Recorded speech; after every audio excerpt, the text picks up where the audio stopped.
Hello, everyone. My name is Opal Madsen. I am a senior at UNL, finishing up my last two classes, and I will be graduating in August. My major is in agricultural economics, and I will have a minor in accounting. I chose this template for my presentation because I just got back from a week in Myrtle Beach. So far, this beach has had far more seashells than anywhere I've ever seen. It was a great break after spring classes, but I'm also very happy to be home. The reasons why I'm taking this class are simple. I don't think that you can be successful in the workforce without having the ability to be a great leader. I know personally I'm not fond of talking to large groups, and I still have issues with leading people that I've worked with for many years and have been promoted over. I know it's a matter of adjusting one's own behavior and training, and I hope to leave this class knowing a little bit more about how to create stronger skills in those ways.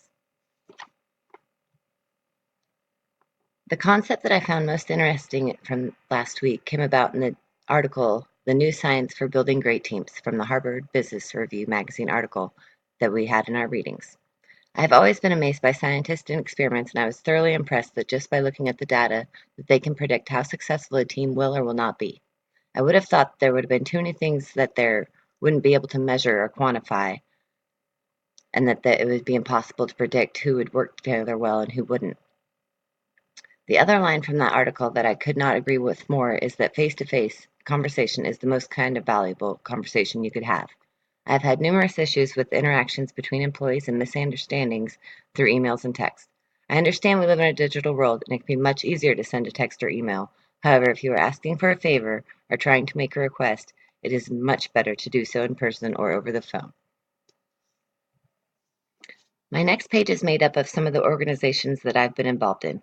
I am a non-traditional student who has worked full-time since going back to college. I'm currently only at member status in these organizations, but have previously held the role of treasurer and secretary for both the Nebraska City Community Foundation and for the Nebraska City Elks Club.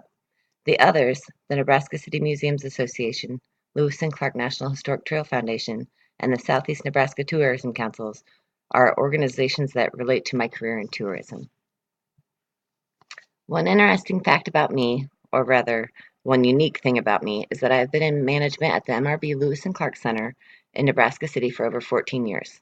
Not many people my age can say that they've been with the same company for that long at this age. It will be very hard to say bye when I go, and I do hope that some of you have heard or have even visited the museum.